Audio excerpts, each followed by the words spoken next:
Morning, wherever you are. It's good to see everybody. I'm this is a kind of a big day for me. I'm finally back behind the camera, live on the Young Jerks. I've been off. I did do the Grace Curley show. Some of you saw that on the radio last Friday, but mostly since January 17th, since the day after that fundraiser, I've gone off the grid. I took some time off and it felt good and just kind of figure out what I want to do going forward, get off this kind of constant drama and all that stuff. And today's the day. I'm back. I am back, and today we're gonna do a couple live shows. Tomorrow night, have a huge guest. Let me turn off my phone. People are already texting me and beeping me. Mikey is back. I'm feeling good. I got a new haircut. I guess I'll do you the first question in the chat. Do you like my new haircut? Do you like it longer or do you like it shorter? That's the first question we'll have in the chat today. Sheila and Friend says, True Crime Chat says, thanks for covering this, Mike. Thank you for being here. You're always here. I want to thank you. You have a wrench too. You deserve it. I want to thank you so much. I want to thank all of our mods. Thank you, everybody who's been sticking with us. You like it shorter, yes. And we're monitoring right now. We're just seeing if. Oh, see, I got the sound on. Sorry, I've been trying to turn off the sound. Let me turn off on my phone. We're monitoring the Pima County Sheriff's Department. We're waiting for them to do a press conference about Nancy Guthrie. There's a new video that came out. A new video that came out from the family yesterday. We're going to play that and talk about it, what it might mean. Oh, thank you, Sheila. She says, you have great hair, whether it's short or long, and that's my professional opinion. I like it shorter. I finally got I put my foot down with my hairdresser. She likes it longer. She barely ever chops any off. People, at times I get haircuts and people like don't even realize I had a haircut. This time people noticed. I went shorter twice. I said, she cut it short, and then I said, no, shorter. And she's like, I said, yes, cut it short. I do. I'd like it better myself.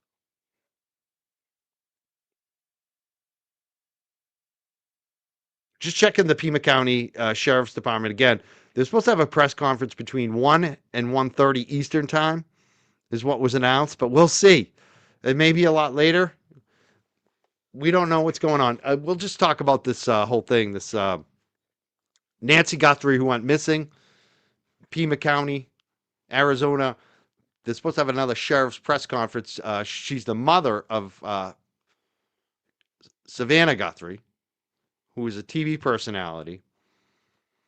And the mom's gone missing. It's been a few days now. And it looks very suspicious. They're looking at it. It seems like a kidnapping, maybe a homicide, missing person. FBI's involved. The family put out a video yesterday, which we can play. But I think the video, what we're going to see in this video, is it shows that they are concerned that she's been either kidnapped or murdered. And I think that the video definitely proves that with Savannah Guthrie speaking yesterday. There's a lot of speculation.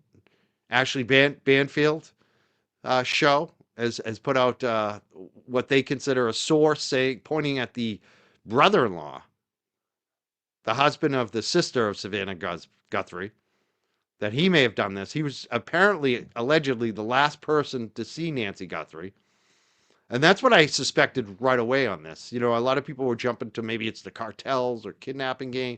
I just didn't suspect that. It's usually someone that's close to the family, close to the person. And the first thing I thought of is a lot of times with famous or rich relatives like this, someone else in the family is jealous of that money, wants a piece of that money, and this is where they go.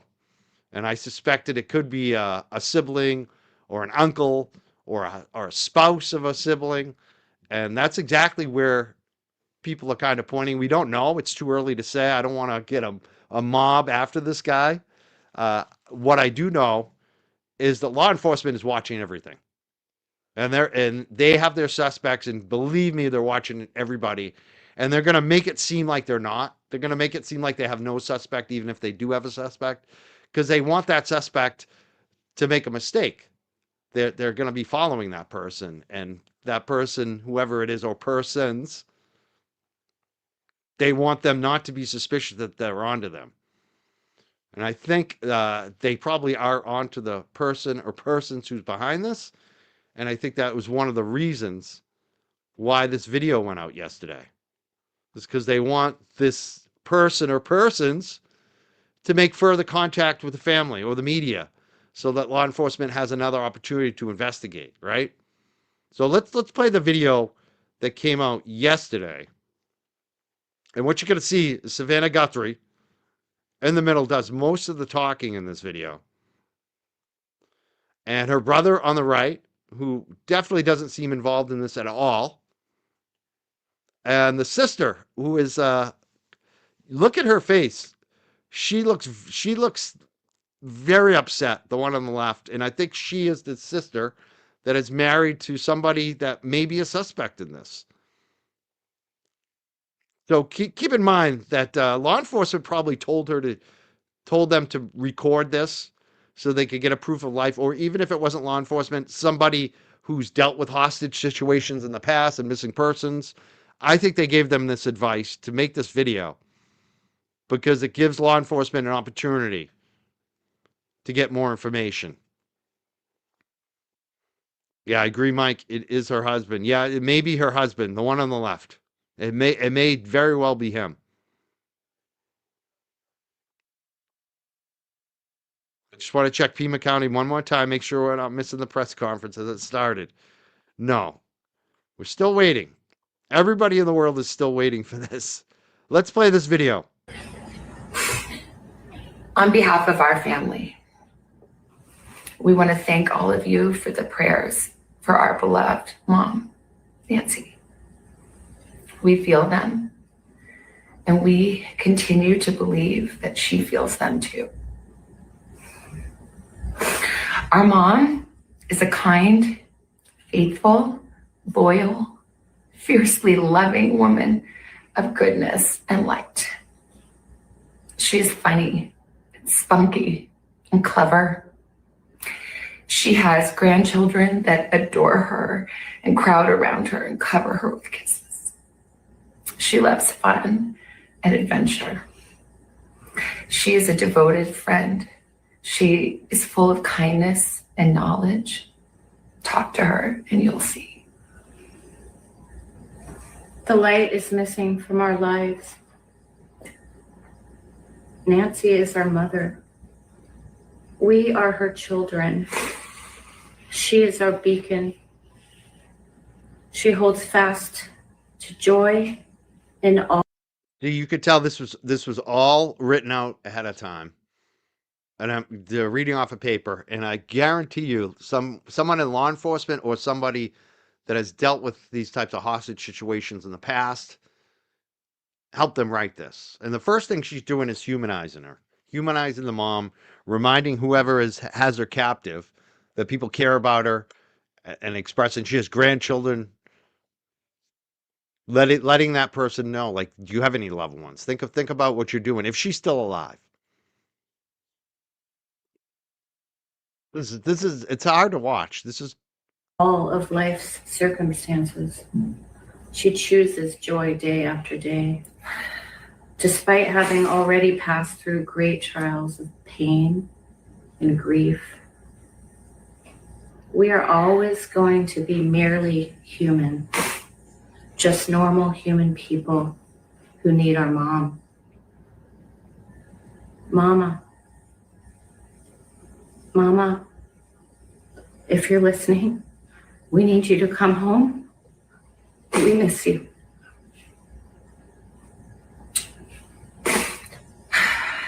Our mom is our heart and our home. She is 84 years old.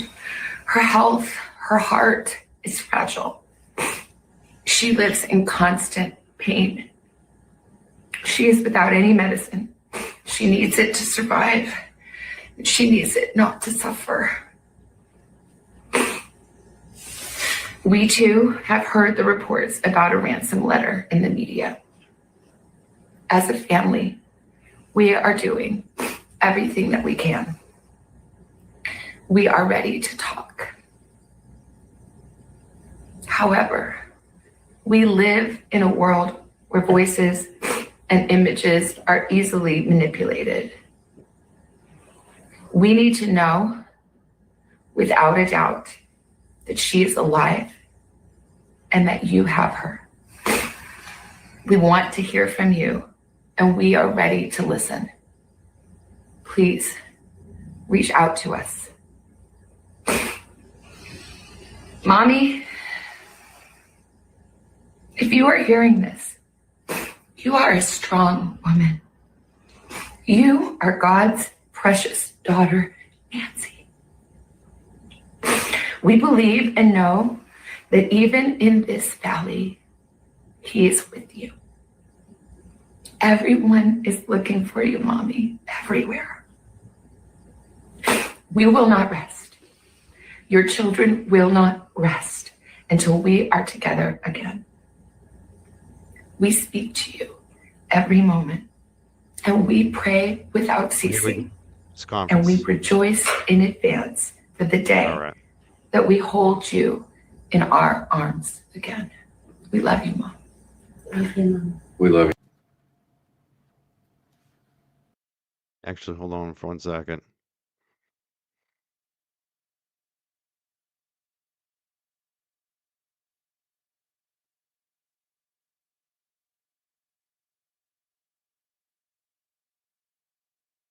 We got the press conference here. We're going to put it up right now. Starting.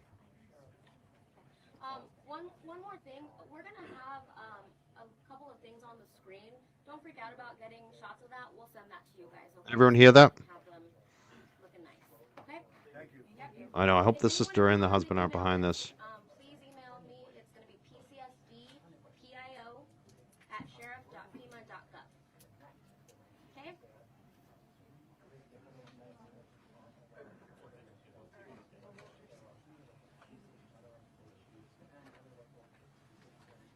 I'm going to drop off for a minute here. I'll be.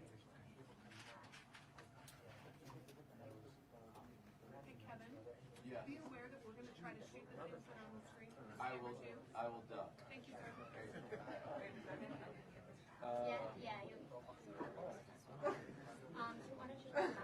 Okay. Yeah, I'm not really into being on camera.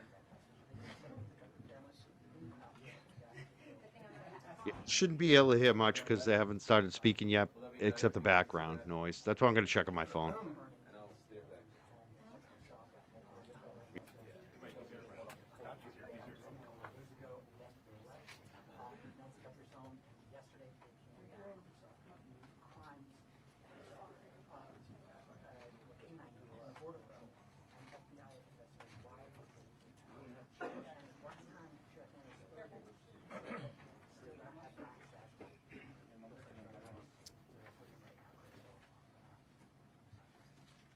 Trying not to cover any of these microphones up. Good morning. I hope you've been kind of informed of the rules. I'm going to try to get as many, if not all of you, an opportunity to ask a question. But last time we tried this, it was just kind of chaotic, people yelling. So I'd ask that you just kind of be patient with me, pay attention to the questions asked, because sometimes you guys want to ask the same question twice, and you're going to get the same answer. So help yourself, get what you can out of this. I'm going to give you one question and a follow-up, okay? But before we get there, I do have some comments. First of all, I want to begin by offering our condolences to our partners at the state. Department of Public Safety's tragically lost 2 members last night in a helicopter crash up in northern Arizona. So if you would keep them in your prayers, Colonel Glover and his team, I'm sure, would have greatly appreciated. Along the same lines, I think you all saw last night, I'm trying to speak up, not yell, because apparently I talk soft. We saw last night the family, they just hurt. understandably so. And so I really want you to know this entire team here, those behind me, and our community are hurting with you. We really just want Mom back, okay? Right now, we believe Nancy is still out there. We want her home. Our department, the Sheriff's Department, along with all of our partners at the FBI, have been working around the clock. And we just want her home and find a way to get to the bottom of all of this, just as you do. But I have other partners out there who have stepped up, and you've probably noticed them in the last few days, if not the last few hours, and you're going to see more of that. Well, I made a decision to contact our PCRIT team, and those of you not local, that's our Pima Regional Critical Incident Team. It's made up of law enforcement officers from this entire valley. Pasquayaki Police Department, Tucson Police Department, Marana Police Department, Oro Valley Police Department, Pima College Police Department, Tucson International Police Department, Sarita Police Department. There's so many of them, and they are going to help us tremendously. And that's really done because we have so much in front of us still, and we're hoping that, you know, I know the FBI has committed a very large number of men and women to partner with us, work side by side with us. We go do an interview, they're going to be there with us.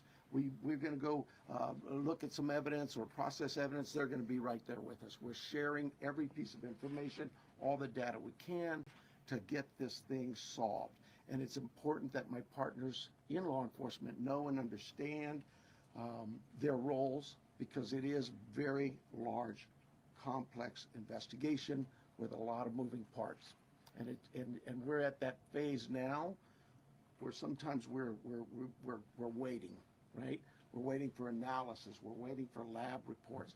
But even then, when they come back quickly, for example, some DNA, we rushed what we thought was the best target for DNA. We did a rush through and got some of that back. The results were minimal. I think you all know of the blood on the porch. That was one we did. It came back to Nancy. That's what we know. But there's still more items that have been submitted. We just haven't got them back yet. But in the meantime, we're not just sitting on our haunches waiting. We do have a number of leads coming in, and that's why we brought in the FBI for one, but PCRIT as well, to be able to get out there and handle these leads as they come in as quickly and as expeditiously as we can. And every single lead is looked at, every one of them. And so we're gearing up. You probably have some questions about what you've seen in the last couple of days. I'll gladly answer those at that time. But it really is about getting our partners out there. To be fair, when we went to that scene the first night, Saturday night, it was just us. Since then, the FBI and others have asked, can we go and see it as well? And that's what you've been seeing. But it is a very important case to not just me and my team, but this entire community, all of our law enforcement partners. Suspects. I know there's been a lot out there about suspects, and I want to be very clear. At this time, we have not identified a suspect or a person of interest in this case. We are working our best to do that. But to be clear, we have nobody of interest or any suspects that you would consider a prime suspect. We're just not there. We're not there yet. The timeline, I think we've got it on the board, do we not? This is a timeline that we have been able to develop with some of the things that we've had processed. Various pieces of electronics that we've gathered. And you look at some of this, and I know you're going to say, well, why did it take you so long to get this to us, Sheriff? Well, because one thing, it's got to go out and be processed at different lab sites.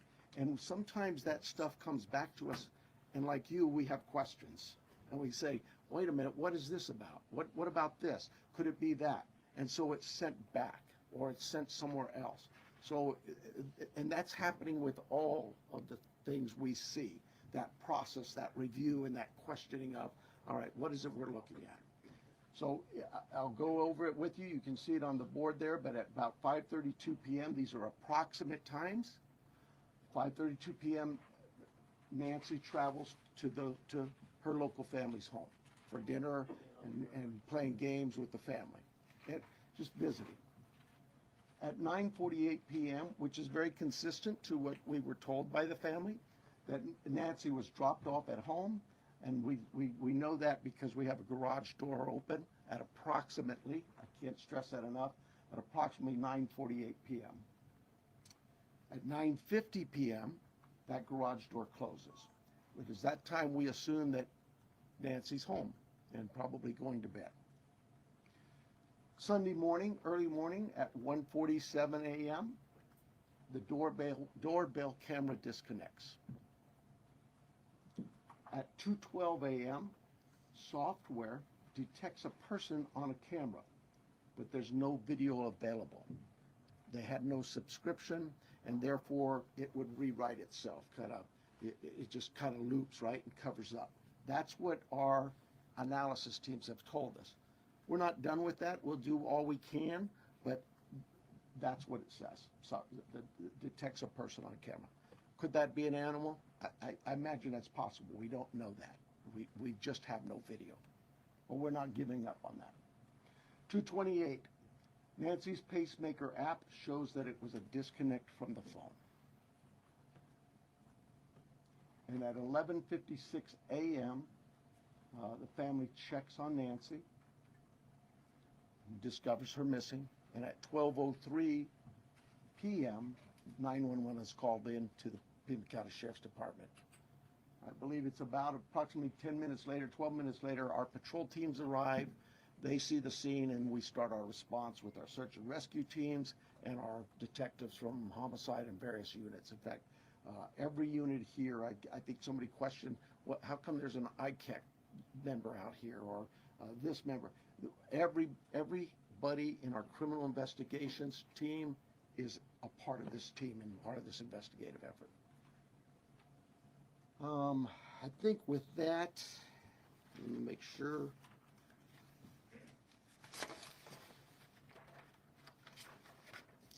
Now, I want to clarify some things that I may have already done, but yeah, I've gone over with the blood at the front door, the doorbell camera. It was removed, we know that, but we're not confirming that any cameras were smashed or destroyed around the house. I don't know where that came from, but that's something we're not confirming. The car, the car that was at the home, it's just standard investigative practices. It's part of the search warrant scene, court orders. We pull it out of there and do our scene processing with the vehicle. Uber, we did speak to a driver because Nancy, we learned, had been taken the Uber to the family residence, the daughter, for dinner. And we located that driver and spoke with them and got that information. The house, you guys got this, I think, conducting follow-up. I think you said somebody had mentioned that they saw a team out there again last night or yesterday, and that's just, again, what I was talking about before. Our partners wanted a chance to see it and examine things themselves, and more importantly, it's just we're constantly following up on things and go, hey, what about this? So we want to go back and check on some things.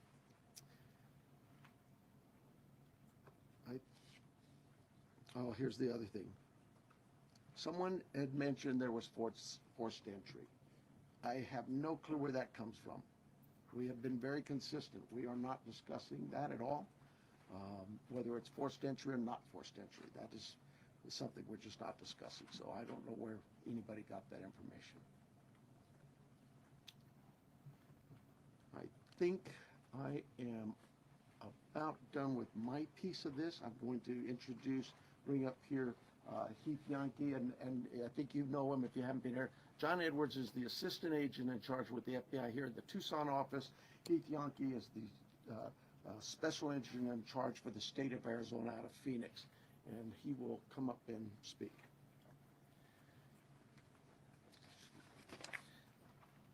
Thank you, Sheriff. Hello, I'm Heath Yankee, the Special Agent in charge of the FBI's Phoenix Division. First, I want to let the Guthrie family know that our hearts are heavy for them. After seeing your message last night, it is clear that you and your family are in pain. Please know that we are doing everything to bring your mother home.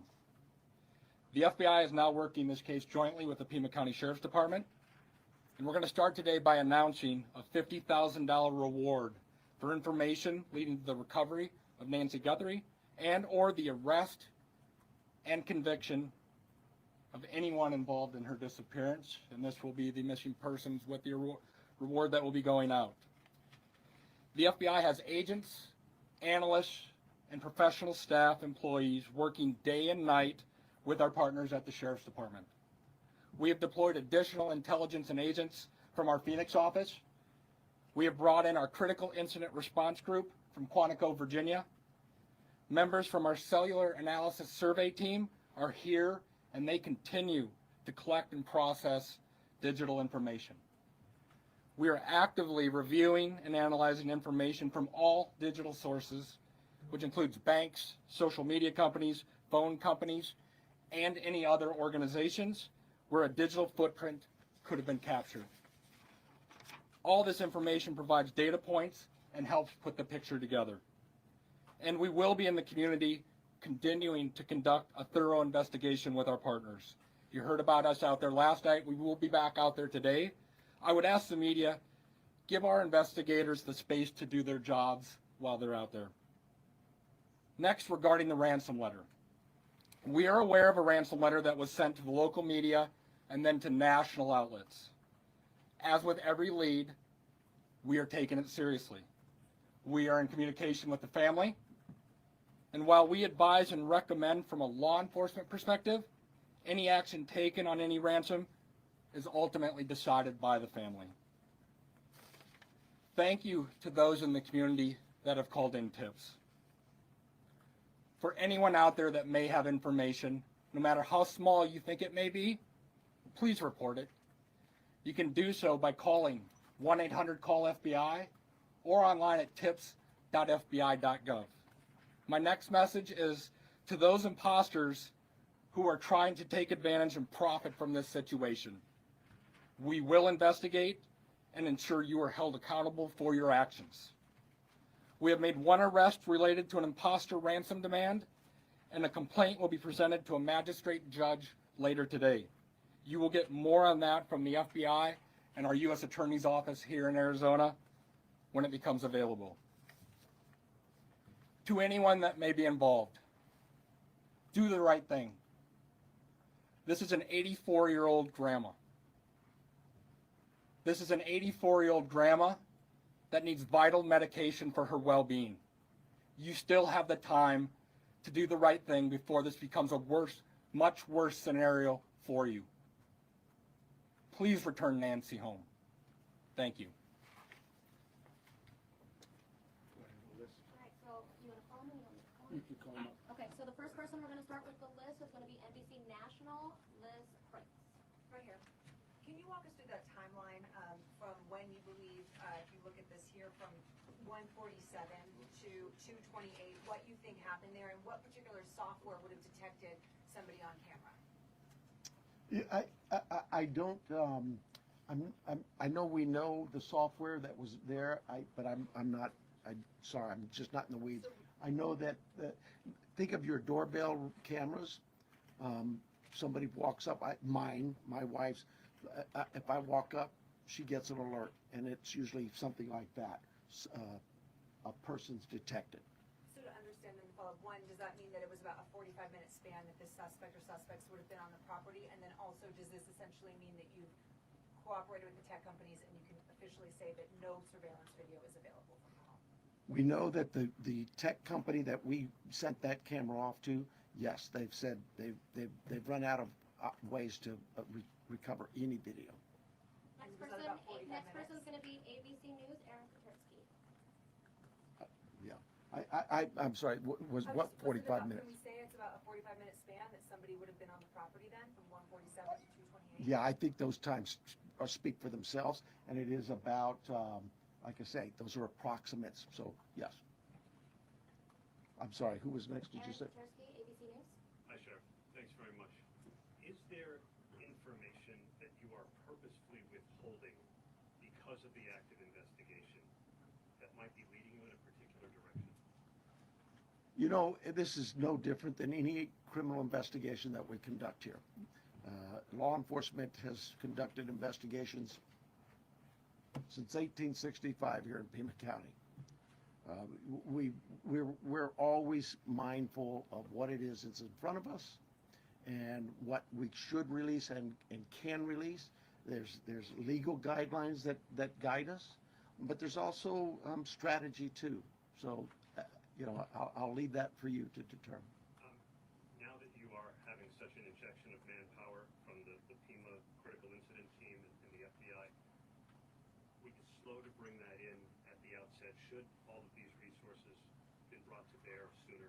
I guess that, you know, it's Monday morning quarterbacking. I do it all the time, so you have the opportunity to do it for me. I'll take that hit.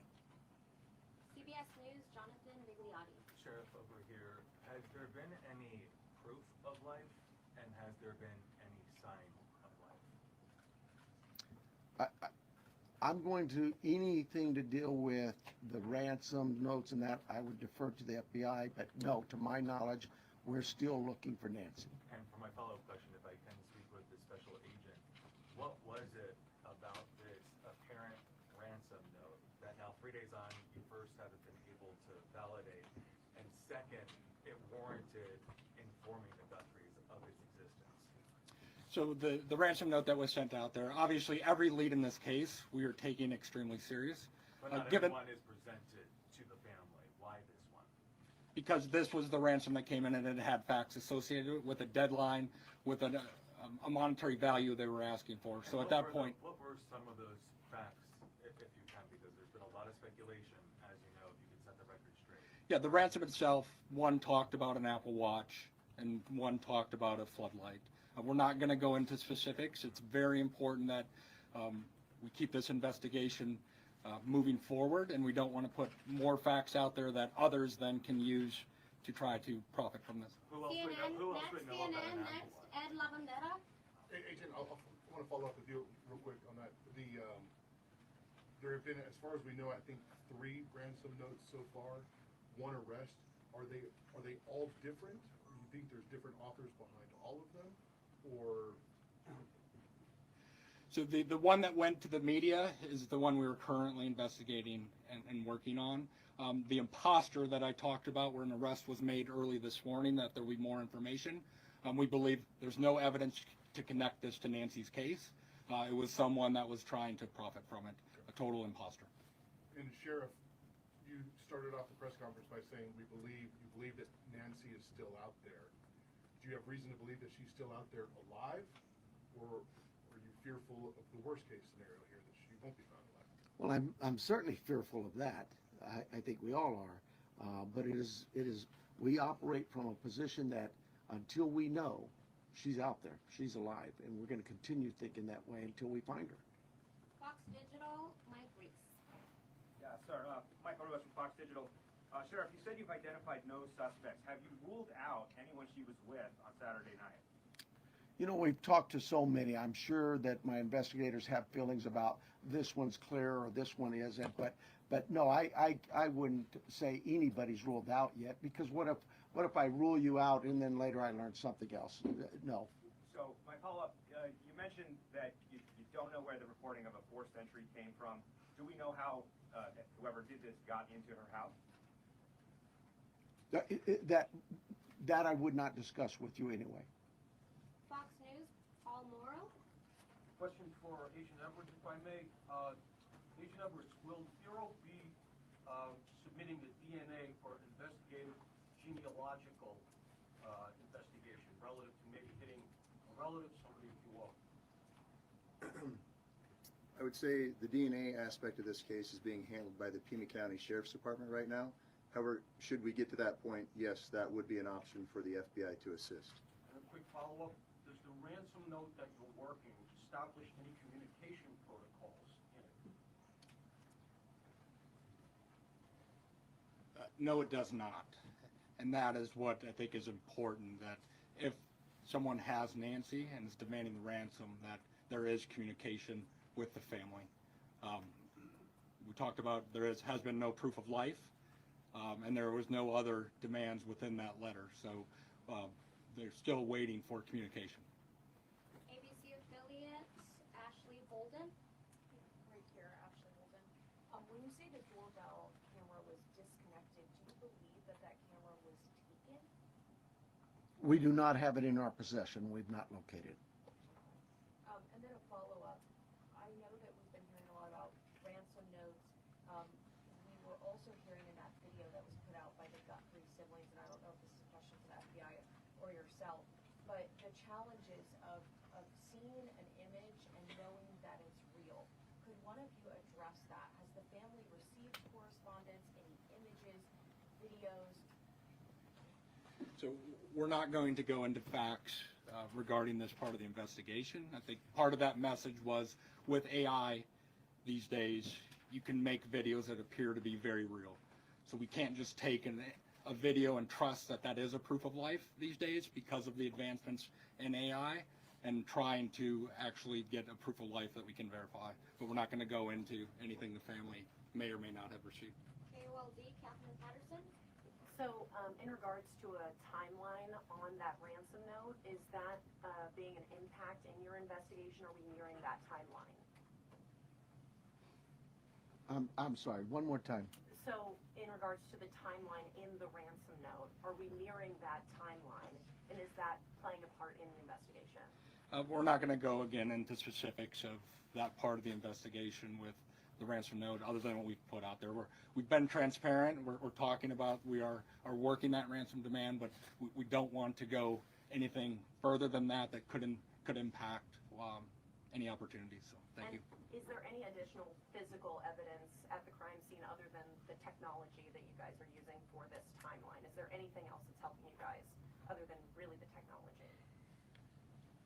Well, I think I said on day one is that it's technology that's going to really help us solve this case. But no, I mean, you know, we did do a process of that scene for biological evidence, so we're still hopeful that maybe something will show up there as well.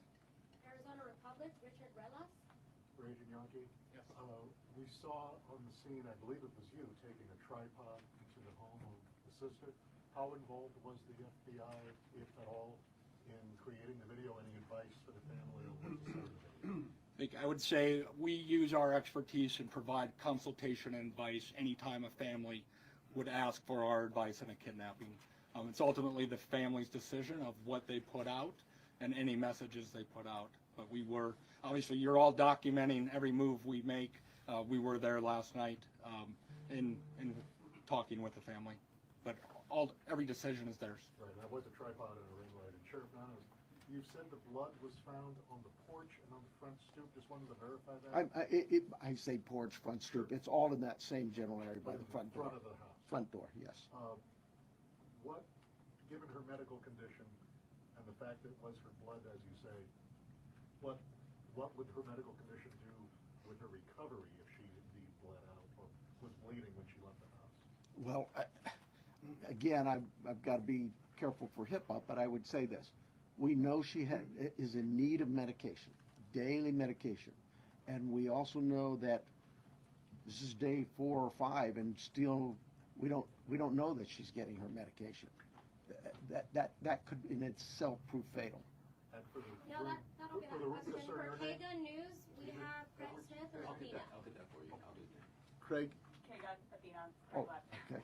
Have you been in communication with anyone who you believe could be the kidnapper? You know, it goes back to what we talked about. Nobody's eliminated, but we just really don't have enough to say, this is our suspect, this is our guy, we know, or our gal. We just don't know that. And it's really kind of reckless to report that someone is a suspect when they could very well be a victim. It just, I bring to you, to the media, I plead with you to be careful of what it is we put out there, because we don't have anybody here listed as a suspect. And you could actually be doing some damage to the case, but you can do some damage to that individual too. Social media is kind of an ugly world sometimes. And how far out have you expanded your search, would you say? You know, I would tell you this, look, nothing's off the table. If we get a lead that there's somebody, hey, you've got this over here or over here, we're going, and that will expand and expand and expand. I think the FBI, with their billboards, they're now planning to put those up at every state around here, at all of our neighboring states. So, we use you, the national media, the FBI with their national outreach, to affect that for us. But as far as the actual investigation, naturally the scene is the primary, and we just keep spreading it out as we get more and more leads. Court TV, Cody Thomas. Hi there, Sheriff. Actually, my question is for Agent Yonke. You know, we saw Savannah Guthrie and her sibling family put out that video last night on Instagram addressing, you know, the tragedy that this is, but also addressing the ransom letter saying they're ready to talk. My question is, did the FBI or any other agency help them craft that message to put out on social media? Like I said to the previous question, we have an expertise when it comes to kidnappings. And when families want advice, consultation, expertise, we will provide that. But the ultimate decisions on what they say and how they put that out rests with the family itself.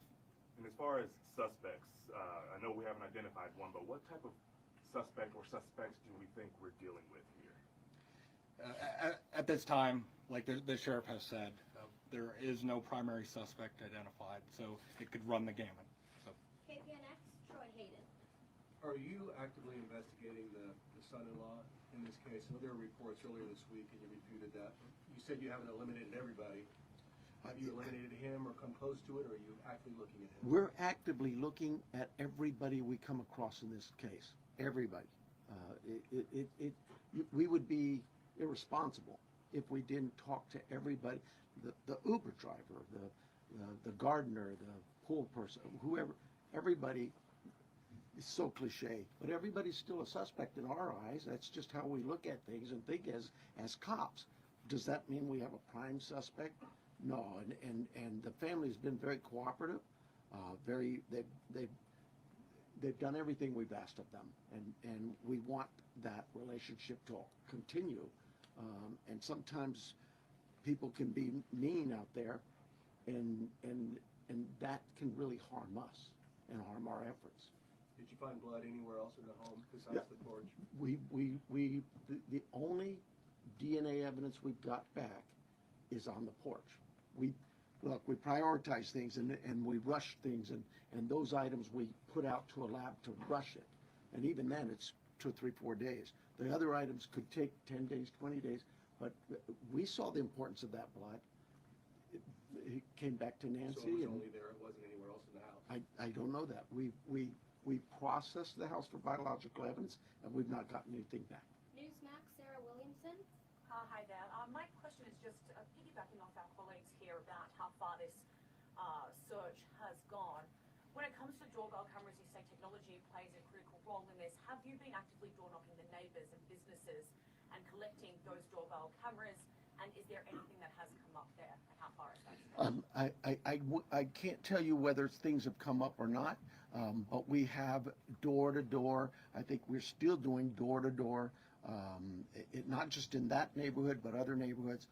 Just as leads come in and take us somewhere, we're going to do those things. Okay, and just to follow up as well in regards to the video that was released by Nancy Guthrie's children last night, just to clarify, that was not coordinated with any law enforcement beforehand, and that you hadn't seen that video before it was released? The FBI is handling all things with the ransom. I think the answer was yes, we were there. The media was there. We can help coordinate, provide that consultation, but that is the family's decision of what they film and what they put out. Fox 10, Justin Liu. Agent Yonke, this one's for you. Following up on that video that was released yesterday, you said, ultimately any further action is decided on by the family. Since then, have they expressed any more interest and more efforts to try and get in contact with who is behind the ransom letter? And do you have a crisis or any sort of hostage negotiator with your team for that type of situation if it moves forward? So the two parts of that question of, I think it's pretty clear, the family wants to be contacted. They know time is of the essence, and if those that may have Nancy are watching this, the family is ready to talk, get proof of life, because there has been no contact after that ransomware note or ransom note went to the media. For your second question, yes, we have crisis negotiators. That is part of our team here locally, along with the personnel we brought in from Quantico, and they will be part of it. But we're not going to go beyond that of any specifics. Sheriff Nanos, taking down the crime scene perimeter after Monday's investigation and really opening access to that property to everyone else, was that something you would do differently looking back, knowing that, you know, federal authorities also conducted a search yesterday? Would you have kept that perimeter up, knowing that? You know, Monday morning quarterback, I probably would have, but I'll say this. We processed the scene. We got what we thought was complete. My team did that. I have to have all the faith and trust in their abilities and their skills, and I think they went through that pretty well. But because another agency now steps in and wants to assist, we're just like with you, we're an open book. Absolutely. How can we help? One of the things people don't see, I heard your question about, you know, and we left and then others could walk up. You know, when we process a scene and we're done, we return that scene to in this case, the homeowners, the family. And we don't just go march back in there. We call the family again and get permissions to go back to the home. So yeah, there's, again, Monday morning quarterback, absolutely. I probably could have held off on that. We knew that the FBI, we've worked with them before in a lot of cases, and we felt like they could be of help in this with particularly the forensic analysis we use in a number of things. But at the start of this thing, we weren't sure what we had, and as the day progressed, we realized that there could be more to this, and we started in that. Remember, it was a search and rescue mission the first few hours, and we transitioned that over to a criminal investigation. With that, brought in our partners from the FBI and others. Have you heard from President Trump on the resources? Univision, Claudia I was Ramos. actually going to ask about that. We saw the message yesterday. Are you next? Oh, yeah. Okay, I'm sorry. Univision. Following up on that, we saw the message from the president yesterday. Have you personally received any communication from him or? No, and I wouldn't expect that. He too is a busy man, right? And I would say this: we thank him for him opening up his entire law enforcement team was put out yesterday, and we know, you know, I know my local reporters here know we've always worked well with all of our partners in law enforcement. Maybe it's something unique to Southern Arizona and the rest of the country doesn't see that, but this isn't new for us. We've done this. Gabby Giffords, I headed up that investigation many years ago, and we worked side by side. Could not have got things done if we weren't with the FBI on that. And just the other question, this being a border state, have you guys had any communication with Mexican authorities? I have not. I work closely with the Mexican consulate as other consulates, being the sheriff, but no, I've not heard from them. Arizona, Univision, Madres. Hi, Sheriff. My question is, do you know, it's a two-part question, do you know what medication Nancy uses? And have you checked the local pharmacies and pharmacies around the state where they bought, per se, this medication to keep her alive, to keep her healthy, while still look for her? So we do know what medications, and we have contacted pharmacies. Probably need to go back to just make sure that they didn't, maybe we contacted them early on. I know that night, Saturday night, Sunday morning, I know we were doing all the hospital checks, and that check was continuous every hour, going back out. And physically in person, deputies were going to each local area hospital and asking them to check their logs. My second question here is, I know you're looking for her in Pima County. Are you looking for her across the state now? And if so, if there's a particular area that you're focusing on right now? Well, we're looking for her everywhere, right? The FBI just made an arrest on a tip that we got that we thought there could be something here.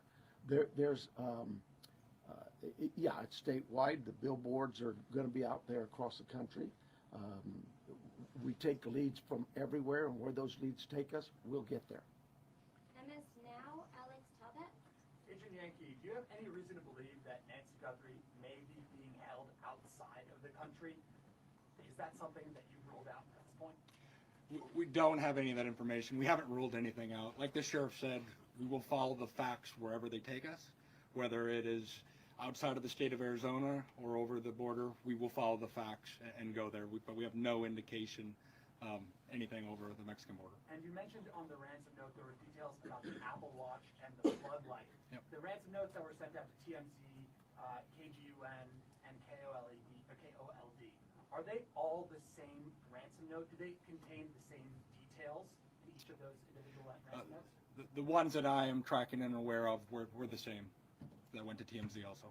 News Nation, Brian Enton. Agent Yankee, sorry. Yes.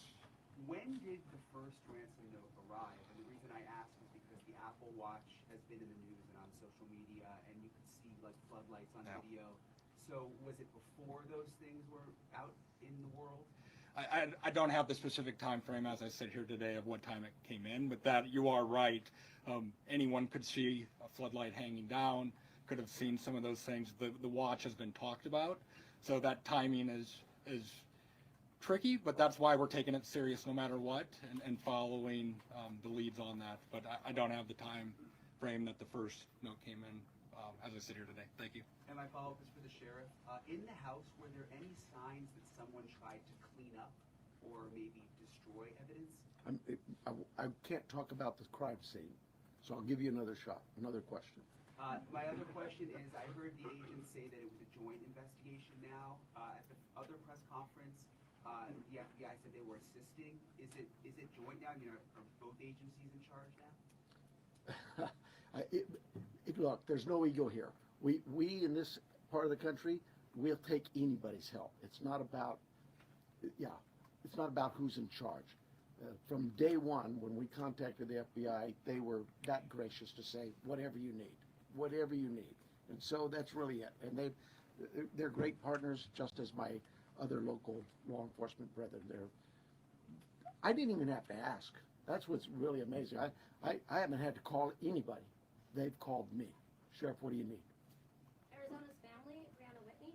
Sheriff, I know you had the crime scene process. You said you went back out there. Your partners wanted to see it, but you guys were actively taking out evidence yesterday. Was there something you missed the first time, or did you get a new piece of information that led you to believe you needed to go back out and take more than you had that first day? You know, I know that we get information that will come, and this is just any crime scene that we look at. We may go out to a crime scene and think we've got it all, go analyze the evidence, and something comes back and says, hey, did you check this? We're not going to just say, oops, and not go. Absolutely. In this instance, it really was the FBI just wanted to go, hey, can we take a look at it? Are you worried about that being contaminated at all because there was people in that? You know, I'll let the courts worry about that. We will certainly be open to the courts of anything that's been removed from that house, and we follow the rules of laws. We get court orders and go back and reapply for another warrant if need be. All of those things we're very careful of.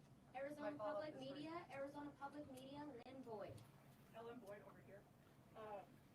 In that news release yesterday, there was a report of a trespasser. Has the Guthrie family dealt with any incidents, threats, whether that's trespassing, social media threats, anything of that nature? I am not aware of any of that. I know that we, as with any case, again, we would look at all of the background of calls to those families or their residents and see if there's anything there, or even in that neighborhood. Those things have been looked at. I don't know of anything that was reported in even the last 30 days or 60 days. Nobody's come to me and said, hey, next door you had a burglary. Follow up for the neighborhood where Nancy's home is. Can you give any more details on that trespassing incident? I don't have them. Telemundo, Jesus Gonzalez. It's for the FBI. I just have a we confirm if the FBI director is coming for investigation?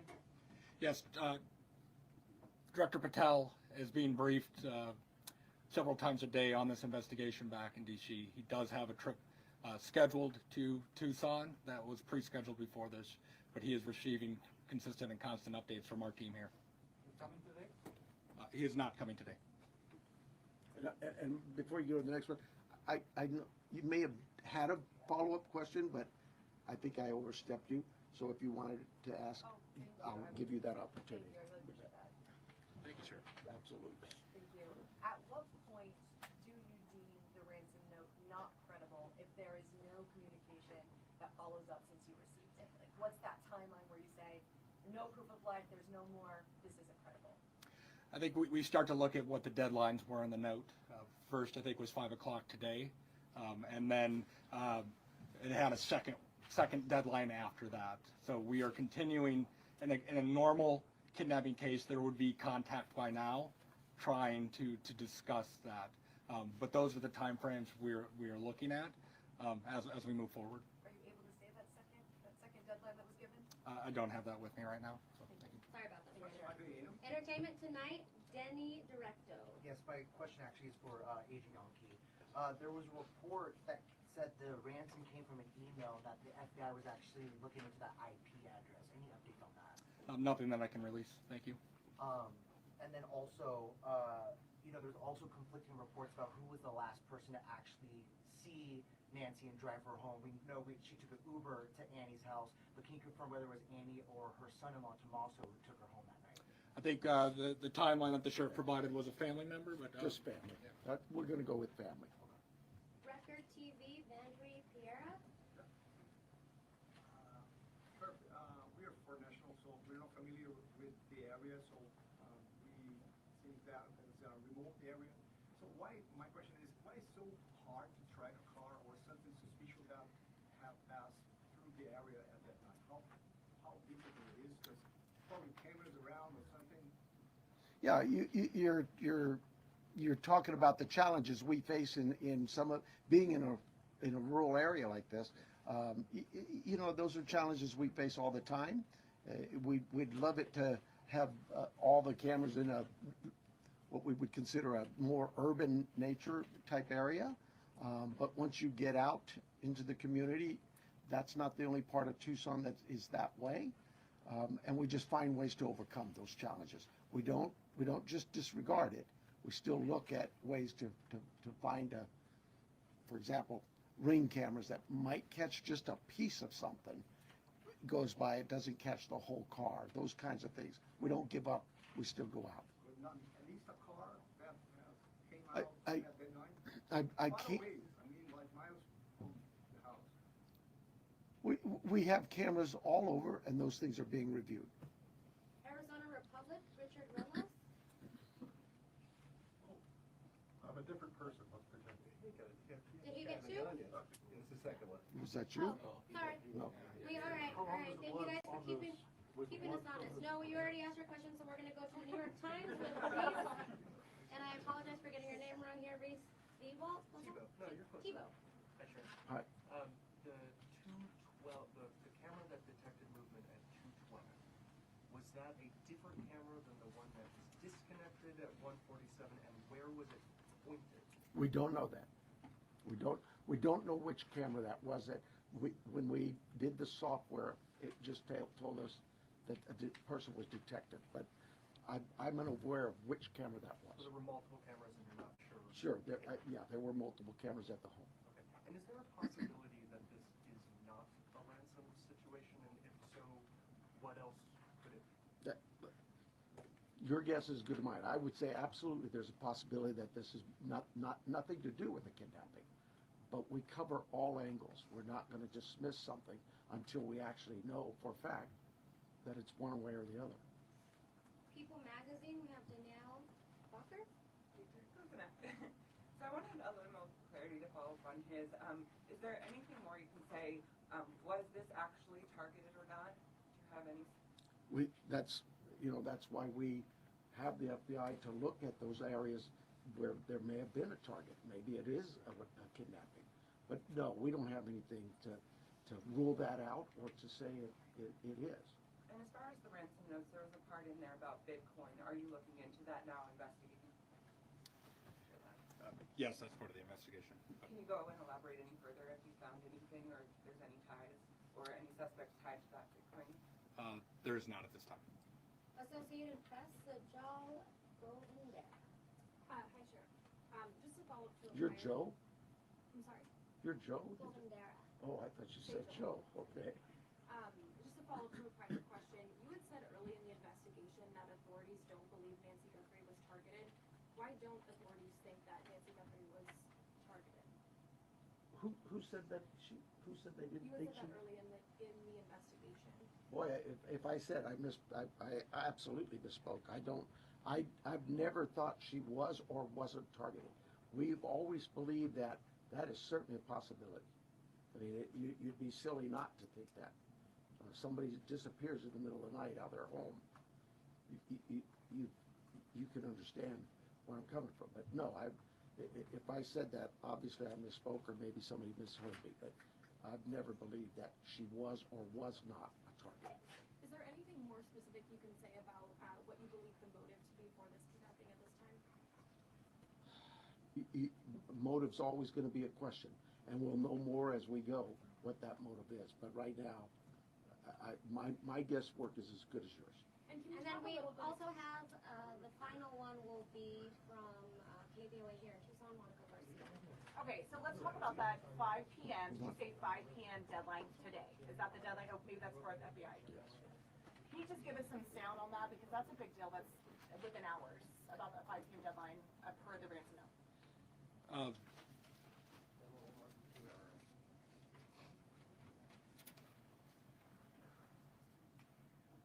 And then what's supposed to happen after that?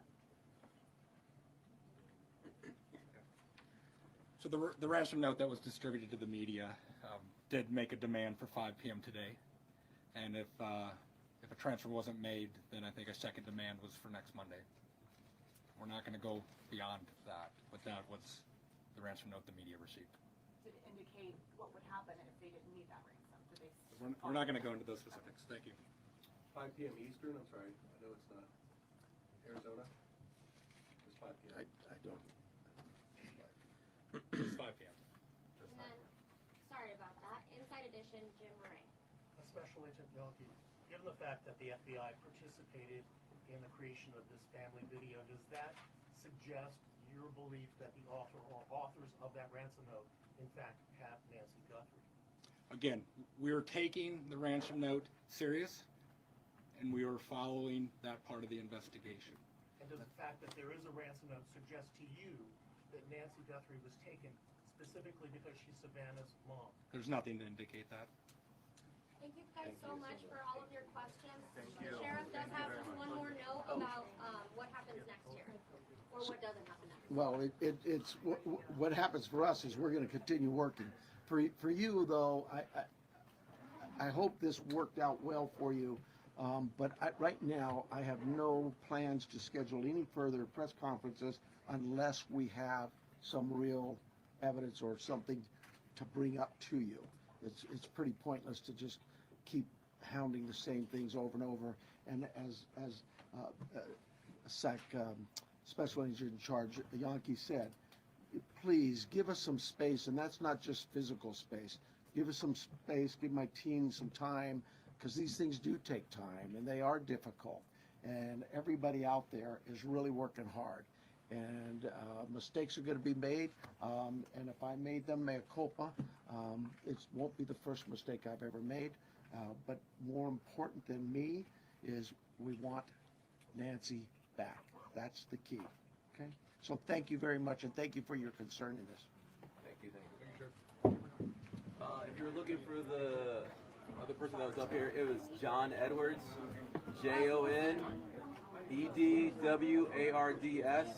Assistant Special Agent in Charge. Thank you. Yep, no problem.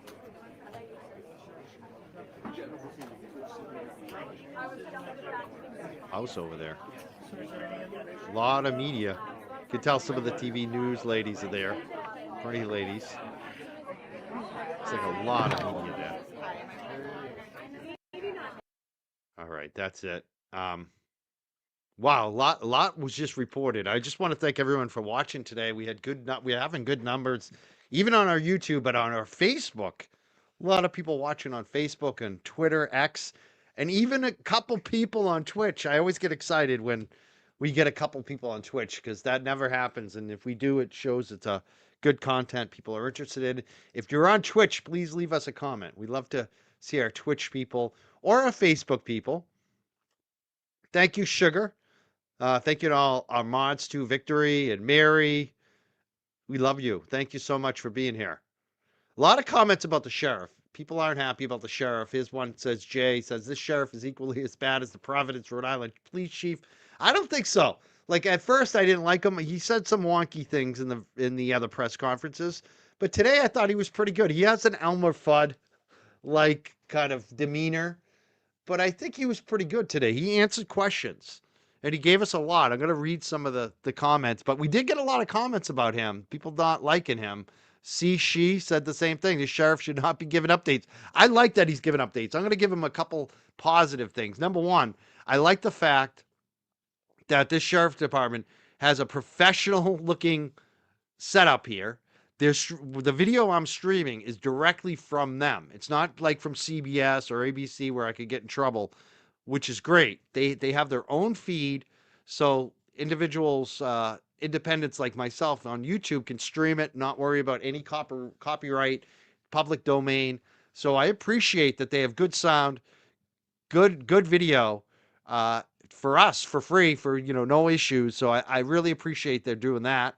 I like the updates. My only criticism, I think they should have done this last night. Maybe they weren't prepared for it, but I felt like they should have done something last night after Savannah Guthrie put out that video. But at least they did do it today. They did answer a lot of questions. I kind of disagree, and I think the good thing is that he's brought the FBI in right away. And you can see the FBI is definitely involved in this. Jennifer said this guy is the worst public speaker. Maybe that's it. He's not the greatest, but he's not terrible. Maybe they should get someone slick. Maybe that's what you all want. I don't really care about the slickness of a person. I like the fact that he's giving us some info, giving us some answers, and I think that's the big thing. We should be sending positive vibes to this family right now. They need it. Boston Bia's here. Hey, Bia. Good to see you. Love Boston Bia and Calling All Beings. I got to give a shout out to LTL Media. He's been doing some great work on Epstein. We're going to have a big Epstein show tonight. I think about 5 p.m. if I can get it set up in time. But we're going to be reviewing a lot of video documentation, going through a lot of the Epstein stuff that Brian's been doing. Brian's been doing a phenomenal job leading the way on this. And I'm going to be doing a show tonight on Epstein, definitely. Yes, it's good to see you, Boston Bia. It's good to be back. It's good to be back in front of the camera. This is a comment too. Sheila says, I do think they should wait until they have more information. I think he is doing a great job. This is the Wild West out there in Arizona. It is not a big city. Yeah, I think the big thing too, you can see why they're couching things. This is normal. If they actually have a suspect, it makes sense not to name the suspect. Because you want the suspect to feel comfortable, like they're not under suspicion, because that's how you catch them, right? So I think there's a lot of that cat and mouse. He did say today, the sheriff said the suspect could be a victim. So even he's not sure, but I think that could be a play to kind of make, because obviously one person has been pointed at. The brother-in-law has been pointed at by Savannah, not Savannah, but by the TV, what is that? News Nation, by Banfield. She's pointing at one, and that's who I actually have been suspecting. I put a tweet out the other day. I didn't name him, but that's immediately who I suspected. And she says she has more than what I had, which is suspicion. She actually said she has a source on this within law enforcement. So the suspect could be a victim. The suspect isn't named. They're saying they don't have a suspect. It makes sense not to name a suspect at this point until they're ready to arrest somebody. And I thought it was important that the FBI said, we do not have a prime suspect. If you read between the lines, another, I think a giveaway today, they said that they talked about the fourth century, because that's another thing that's been reported online, that they had evidence of a fourth century. And there's been other reports that there was no fourth century. And what the sheriff, I believe, said today, he said, I don't know where that came from, the fourth century. So that would indicate to me, and he brought that up before he brought up the suspect issue, before he was asked about the suspect. He brought that up right at the beginning. So to me, that indicates that it was not a fourth century, which to me would point to a relative, but we can't read too much into it. But he said, I don't know where that came from, the fourth century. So that would indicate not a fourth century. One of the things the FBI announced today is that there's going to be a $50,000 reward now that leads to her recovery if she's returned, or an arrest or conviction. So there is now a $50,000 reward from the FBI. Another interesting thing, which is what I was saying earlier, that video that they put out, the family put out, Savannah Guthrie, it points that the FBI is giving them advice. And he said, the FBI agent said today that they have crisis negotiators from Quantico. That's the FBI. And that is like the top people in the FBI, Quantico. So that's good news. And you can tell with the video they put out. I guarantee the FBI were the ones, kind of telling them what to say in the video, suggesting they do a video. And so they do have crisis negotiators on this, which is good. I think that's, and again, that's a good thing about the sheriff, that he brought in the FBI. He's letting the FBI have a big part of this. He's not pushing them away. He's taking their expertise, which I think is important for the family. We did do a poll. We asked, what do you think? Is the family involved? Is it a family member? Is it a stranger? Or don't you know? 51% think a family member could be involved in this. 35% said you don't know, which makes sense. That was a second. And only 11% think it's a stranger. So I think you're right. I think it's 51% likely it's a family member. Another thing that came up in this press conference today, a lot of stuff. Imposter. We didn't know this, but there's been several ransom emails or messages, whatever they are, notes, demands that have come through. And it seems like one of them, the one that seems to have gone to TMZ and some of the other media outlets, they're taking that one very seriously. And they told us why today, because there were some things like the Apple Watch and some other things that were noted in that ransom note that would indicate it was somebody that actually was involved in this. So that was interesting to hear. But they also noted that there was another demand that they know is an imposter. And how shady is that? Can you imagine that you're just a stranger out there watching this and you decide to try to profit off this, sending that family a fake ransom note, fake ransom demand? And that person, the imposter ransom demand, apparently is going to be up on federal charges. They're going to announce that. Sure, we'll be looking for that. If they do a press conference on that, the feds will definitely cover that. But how sick is that? Looks like somebody got themselves arrested by trying to do an imposter fake ransom demand. So they've already ruled that one out. So it looks like to me there is a suspect. There is a real ransom demand that they're taking seriously, but there's also a fake one that's being prosecuted. Yeah, it feels good to be back on camera. It was nice to take a break and just kind of recharge and watch things and just be silent for a little while and kind of recollect my thoughts. There's been a lot of drama in the community. I've been a part of it. I'm not regretful. I'm not embarrassed, but I just felt like it was just time to for me, and I'm not telling other people what to do. I know a lot of people are going to continue to bang on what's been going on with Aiden and Karen Reed and all that stuff. But I feel like for me, at this point, I just want to get back to work. And it's just become unmanageable to kind of harp on it. I could have harped on it and continued to do the drama streams and had hundreds of people, thousands of people watching it. But it's not what I want to do. It's never been what I want to do. I don't like to do drama against other creators and YouTubers. And it's kind of a personal subject. So I've kind of stepped back from that, especially on YouTube. So I'm just going back to real content and getting back to what I'm here for. And I hope everyone's good on that. I feel good today. I really do. I feel more balanced. I think if anyone's feeling drama or cornered, just take a break and just recollect yourself and listen to the universe. We have prayers for that Guthrie family definitely today. So there's been a lot of reports there. I'm seeing if there's anything else I should kind of note. I took some notes on this. Oh, it's interesting, the 228. When he said 228, I'll ask you in the chat. Did he say AM or PM? Because it's, we do the 227 search, right, for Jen McCabe. This is 228. They said that they disconnected the pacemaker from the watch. So that would indicate that was the moment that she was probably kidnapped.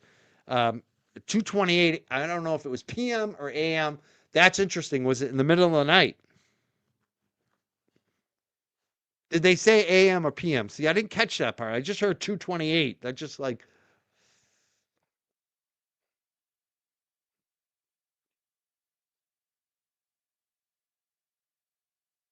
And I will say that a lot of people I did kind of block and just shut out because I didn't want to hear about it from you, telling me how I should live my life and coming at me with personal shit that doesn't even affect me. That's not about me. It's about you, projection, all that shit that was going on. If anyone wants amnesty, they want to come back, just let me know. My email is up on Twitter. You can see it on my Twitter profile. If you want to get back into the YouTube, you want to get unblocked on Twitter, and you can be civil. I'm not going to unblock people if you're going to come at me with a bunch of drama. And that's the thing. The audience, some of the people in the audience want the drama to go on, and those people I just kind of blocked out because I don't want to continue it. And people are still talking about it. That's fine. You can talk about it, but I don't want to have to look at it and respond. And that's why I block a lot of people out because I just don't want to. I don't want to hear it. So if you want to come back and you can get over that and you want the real content. And it's funny because I'm continuing to cover corruption. I'm continuing to cover the stories that matter. Some of you just want to do the drama between the creators and YouTubers. And that's not what I want to do. I said what I said. I'm not embarrassed. I'm not taking it back, but I'm also moving on. This isn't going to be my life. Yeah, Nancy says no more drama. I mean, you never know. There could be a moment where I have to come back. There was a guy, what's his name? The guy I never talk about, Ray. He had some drama come at him this week, and it's kind of like it's karma because he threw a lot of shit out at people, a lot of shit that wasn't, I don't think, true, and then he got some back. I don't know if it's true or not. It seemed truthful, but I have no idea. It's not really my business. I'm not going to be covering it. But it's interesting to see like some of the people that were pushing the most drama get some drama back at them. If it's not true, I really feel bad for the guy. If it is true, well, you know. But the thing of it is, like, he didn't seem to respond, which I thought was weird. Like, if someone pushes something like that at me, then I got to respond. So you never know. I might have to respond to some shit. But mostly the shit that's pushed at me, I really don't have to respond to. It's just bullshit. Not like that. I'm not saying I'll never have any drama. You never know. So if I got accused of something like he did, I would have to respond. Yeah, I think the ransom note gave the sheriff permission to request the FBI's assistance, and it seemed like the FBI was already there. From what it sounds like, from some of the things he said, it sounded like the FBI showed up right away. He was just like, "Yeah, help me out," which is a smart thing to do.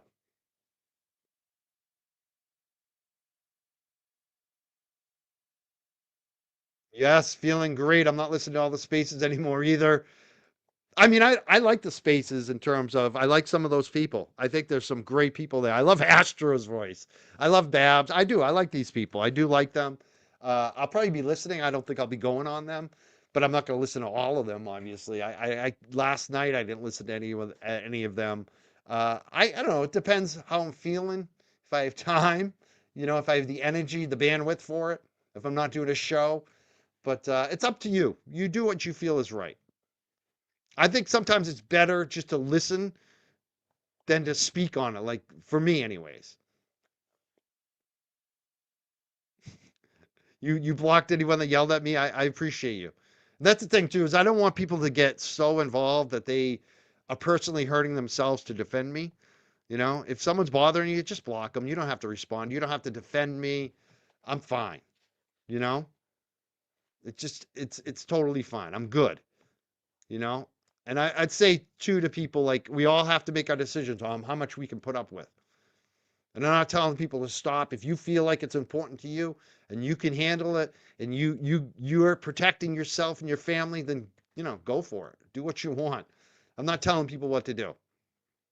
But I'm just doing what's right for me at this point. I said what I said. I did what I did.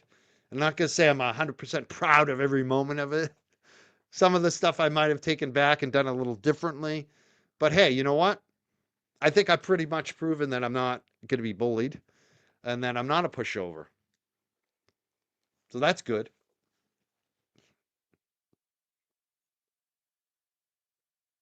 But it's up to you. It's up to everyone has to decide themselves. And I just hope the best for everybody. You know? I hope maybe people can start to rise above and get over this shit a little bit. But it's got to come from both sides. That's all I'll say. Tonight, like I said, 5 p.m. 5 p.m.-ish. It might be a little later. We'll see. Because I got a lot of documentation, a lot of videos. I'm going to have to get it all set up. So it might be a little later. I could even push it back to 6. We'll see what happens. But 5 p.m.-ish, I'm going to be covering Epstein tonight. I'm going to play some videos, going to go through some documentation, going to go through some history, looking at Bill Clinton, looking at Donald Trump, looking at all these guys, Bill Gates, and what's happening right now. Hillary Clinton just called their bluff today. And the thing about me, too, like, people consider me a liberal. I consider myself pretty independent, actually, at this point. I don't trust any of these politicians. You're never going to see me with a Biden shirt on or Obama shirt or a Trump shirt. I'm not a fan. I don't look up to these guys as gods. I know that these politicians mostly, especially when you get to that level, you get sold out. And a lot of times the politicians start out good and then they move up and they're not as good anymore. I see that a lot. What I'm always going to be about, if you're corrupt, if you're doing shady shit, I don't care if you're a Democrat, Republican, Independent, Green Party, Libertarian, whatever. I'm calling it out. And there's a lot of that on both sides. So that's what I do. If you look at what I do on the Howie Carr and Grace Curley show, it's the local stuff mostly. But a lot of times I'm calling out Democrats. Mostly it's Democrats in the state. So that's who I typically go up against. So I'm fair. I'm a liberal that goes after Democrats. And that's what I loved about the last Grace Curley show. You got Jamal Crawford, who came on the show, who's phenomenal, by the way.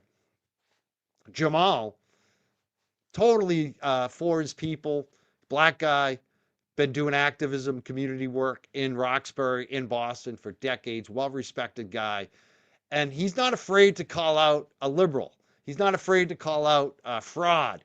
He wasn't afraid to call out Monica Cannon Grant. And that's kind of what I want to be. Something, it's very similar to him. And that's why we jive so well. That's why we've gotten along so well for so long, is that we both kind of have that same mentality. It doesn't matter what party you're with. If you're being shady, we're not about it. And I think there's an audience for that. I really do. And I hope people can consider that. Because there's some people that they got their fandom. They're with one guy. And no matter what he does, they're with him. And they won't cover certain things because of that. That is shady. That is shady. When you say, I'm not going to cover the Epstein files, the biggest story around, you're not going to cover it because it might involve your guy. That's shady. That's shady. And people should really consider that. What are you actually supporting? And that's the thing. That one thing is clear. There's a cabal of the 1% and wannabe proximate wealthy people who are sick and corrupt. And Epstein was the center square. I don't even think he was the center square either. That's the thing. I think there's many facets of this. But the big thing is, you are right, Mia. You are so right. And they use the left and the right. If you look at Epstein and a lot of these folks, they hang out with Steve Bannon and then they hang out with Bill Clinton. They hang out with Noel Chomsky, whatever his name is, Chomsky. And then they're hanging around with Steve Bannon. I mean, they don't care. They just want to make sure that you're following orders. And we're going to talk about where this goes and why tonight. Like, I'm going to get into why were they doing this? Why did Epstein exist? Who was backing Epstein? What was Epstein really a part of? There's a much bigger picture. People point out Russia, Israel. I'm going to get into all that tonight. And also what the future of this shit looks like, where they don't even need an Epstein anymore because now they have tech. We're going to talk about that. We're going to talk about Palantir tonight. We're going to talk about Peter Thiel. I've been covering this, interested in watching this stuff for decades. Occasionally, I've even interviewed a guy named Barrett Brown who went to jail. He was with the Anonymous movement. He's a reporter, journalist. He's been exiled. He was in federal prison. They were still harassing him. He went to Britain. Now he's in Mexico. He's reported a lot on this. I've interviewed him in the past about Palantir, about Peter Thiel. And of course, Peter Thiel is right in the thick of this. And we're going to talk about all this stuff tonight. I'm looking forward to it. Around 5 p.m. tomorrow night. Huge show. My first guest in a while, live on the Young Jerks, a big comeback show. We're going to have retired family court judge, Carol Erskine, going to be back on the show. She's the one who wrote the book on Harmony Montgomery. She's also the one behind the Harmony Commission. She does a lot of great work. We're going to talk about some of the issues with the DCF, Massachusetts DCF, Department of Family. A lot of issues with Mass DCF. We're going to talk to her tomorrow night at 6 p.m. Like I said, I'm back. We're going to be doing a bunch more shows. It may not be like every night because I do have some things upcoming. I got some legal things upcoming. I also have my eye surgery coming up on the 17th, so cross your fingers. I got a wonky eye. People, some of the trolls have been hammering me about my eyes, saying I have crazy eyes. I do, because one of my eyes is basically dead. I'm basically blind. I have an eye injury. A tree branch whacked one of my eyes walking dogs, and hopefully it can be repaired so I can see out of both eyes again. It's been hard to read documents on the show, so hopefully my eyesight will be restored by the end of this month. This is going to be a big month for me. Trying to think if I missed anything else. You know what I want to do? I want to replay it. There were a lot of people watching today on Facebook, like I said, and as well as Twitter, and still some people on YouTube watching me right now. Yeah, I hope it all goes well with the surgery. So make sure you come back here tonight. Make sure and share it around. Please share. And if you haven't, please like and subscribe wherever you are. If you're on Facebook and the first time you're watching us, or Twitter, or Twitch, or especially YouTube, make sure you like and subscribe and follow us here, the Young Jerks. And please share it. Share it with your friends. Like it.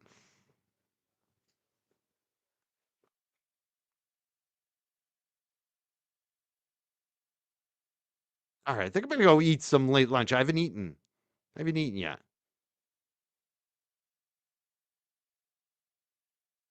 Yeah, this is the big thing that came out. They definitely do want that New World Order. They want a New World Order where we're all peasants and they just kind of rule. That's it.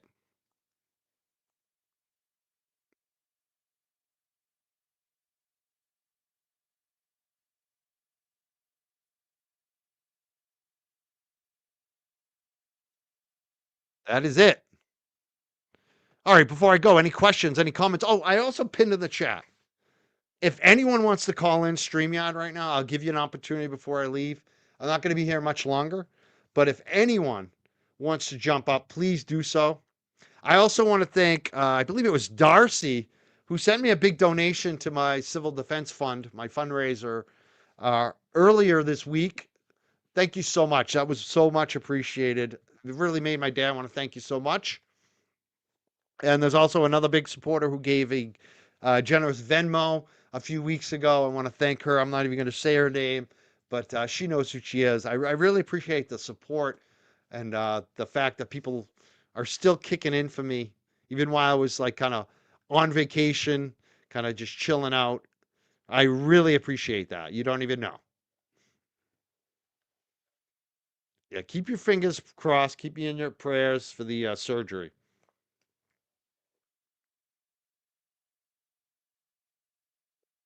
Just checking the Cash App and the Venmo too to make sure I haven't missed any recent donations. I don't think I did. I think I've gotten them all.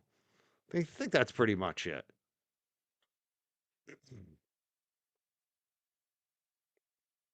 it looks like that. I think I covered myself. Thank you. That's what I need. I need some prayers right now.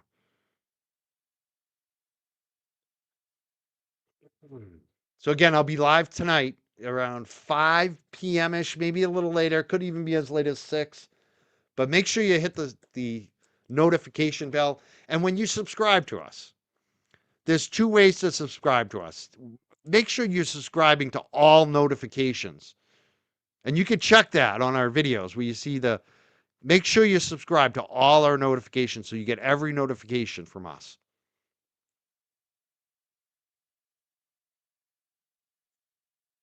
Yeah, see you later. I will see you later. I hope everyone's here later tonight.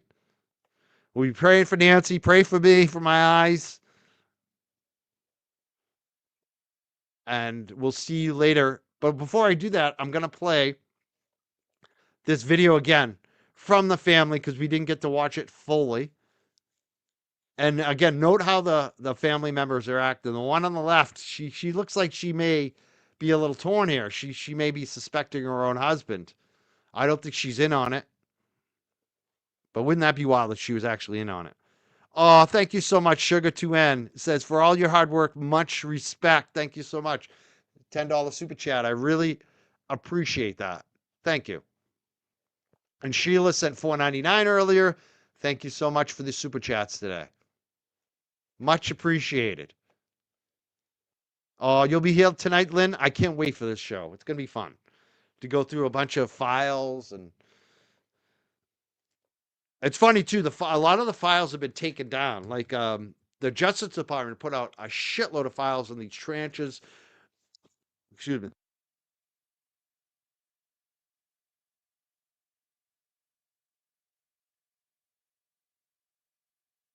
Yeah, the Justice Department put out a bunch of files, but then the families and the victims started complaining because there was a lot of the pictures showed the victims and there was nudity in them, underage people.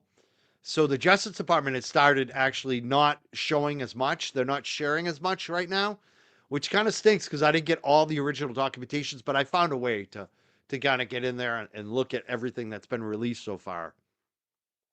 So we're going to be looking, and like I said, there's millions of documents. We couldn't get through them all if we did a show every night. But we're going to look at some of that tonight. I'm looking forward to it.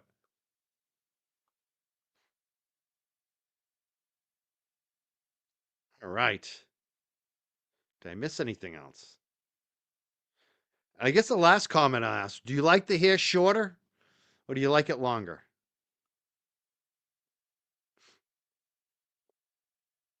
Yeah, sharing is important. Thank you so much. All the people who share, especially on Twitter and Facebook. I really appreciate that. Victory. Victory. Vic shares a lot. I want to appreciate you for sharing always on Twitter our live feeds. All right. What I'm going to do is I'm going to play this one more time. Do we have it on the screen yet? Not yet. Let's put it on the screen. We're going to play this one more time. This is the family pleading, begging. And again, consider that this was, she has a piece of paper here with a script. And you know who helped write it? I believe it was those crisis negotiators that the FBI mentioned today, the FBI agent from Quantico that helped her write this. So she's listening to law enforcement. That's why they put this video out. Someone posted a comment, it seems so fake. It seemed like the hostage video from Morrissey. Yes. And it's not fake. It's very real for them. You can tell. But she's reading this and doing this because the FBI told her to do it, I'm sure. Suggested that this is the best way. You need to directly talk to the person who kidnapped your mom, if that's the case, if they really do exist, and your mom's still alive. You want them to realize how much you care about her and her good qualities, because maybe they can relate and maybe they won't do anything harmful to her. That's one way that they do that. And it's also letting them know that we will consider paying a ransom if you give us proof of life. We really need to know she's still alive. Even though you gave us some indication that you were the kidnapper in that original ransom note, but you didn't give us any indication she's still alive. You may have killed her and now you're looking for a ransom. We're not going to be suckers. You got to at least prove to us she's still alive before we give you money, which is good for them twofold because it gives them the opportunity to hopefully keep the mom alive a little longer if these people have actually kidnapped her. And it also makes sure that they're not suckers and get ripped off of the money and the mom's already dead, which is, highly likely. It's highly likely that this woman's already dead, unfortunately. So the FBI is giving her good advice. And that's why they're reading a script, so they say the right things. And if she is alive, they'll get some indication, hopefully, from the kidnappers if they actually want the ransom money. And it also gives the FBI and law enforcement an opportunity to investigate these people. Every time there's communication back and forth, that's an extra chance that they could catch the person and maybe, rescue the mom. So let's watch this. You know that this was directed by law enforcement.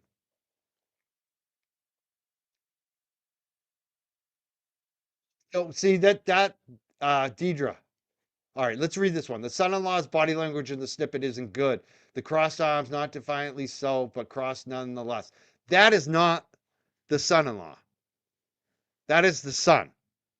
So what you're seeing here, he definitely has nothing to do with this. He's from out of state. He just flew in. He's apparently, I don't know if he's still in the military or was in the military. That's what I'm hearing, but he's a straight shooter. I think he's just broken up. Like he can't even believe what's going on here. So that's not the son-in-law. He is definitely not a suspect. So the guy with the cap, he is actually the son, as far as I know. So he is not a suspect. The one that everyone's pointing on, the son-in-law, he's not in this video. The wife is. She's to the far left. All right? And that's why speculation, it sucks, that we're even speculating here. Thank you. Thank you so much, Mary.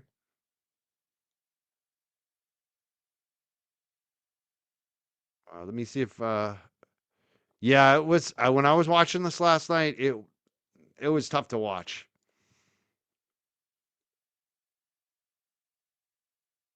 Did I miss any other comments I should? Oh, thank you for sharing. Thank you for sharing. Oh, thank you. Thank you. So I look good with the shorter hair. I think so too. I think so too.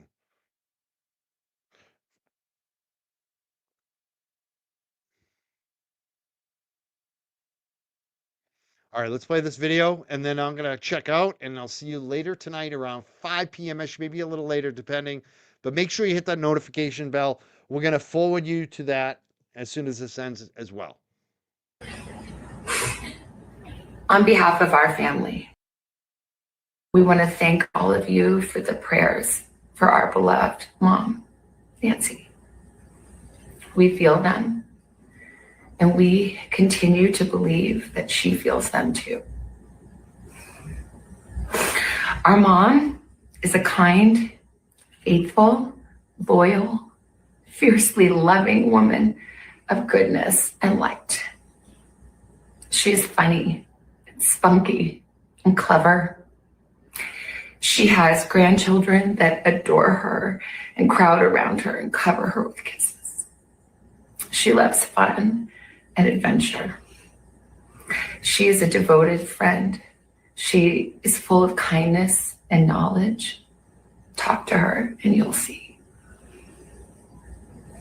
The light is missing from our lives. Nancy is our mother. We are her children. She is our beacon.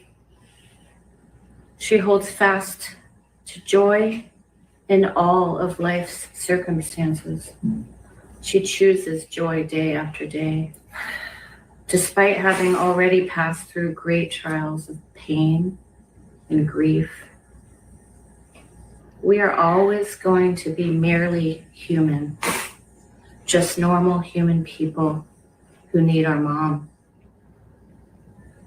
Mama, if you're listening, we need you to come home. We miss you.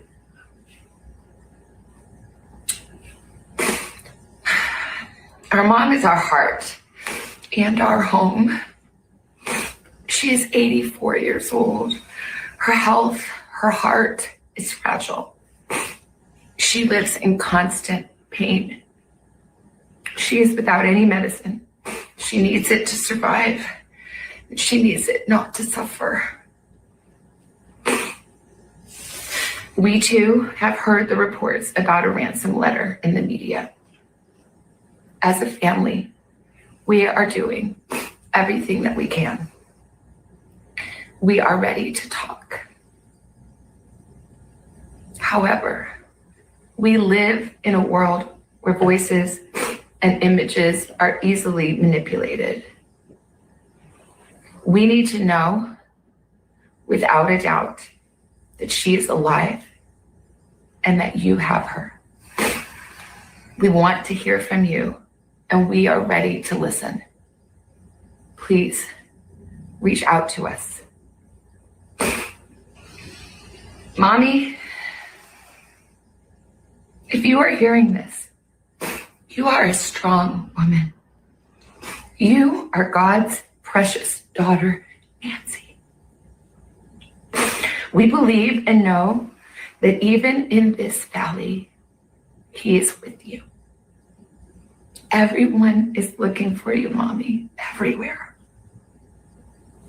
We will not rest. Your children will not rest until we are together again. We speak to you every moment, and we pray without ceasing, and we rejoice in advance for the day that we hold you in our arms again. We love you, Mom. Love you, Mom. We love you, Mom. Stay strong. We love you, Mom. We love you. Thanks to my sister counsel, Corey Hopkins, we are now able to see the transcripts of the sidebars from Karen Reed's first trial. So they only released so far the first trial, and I think the sidebars are going to get more entertaining and interesting as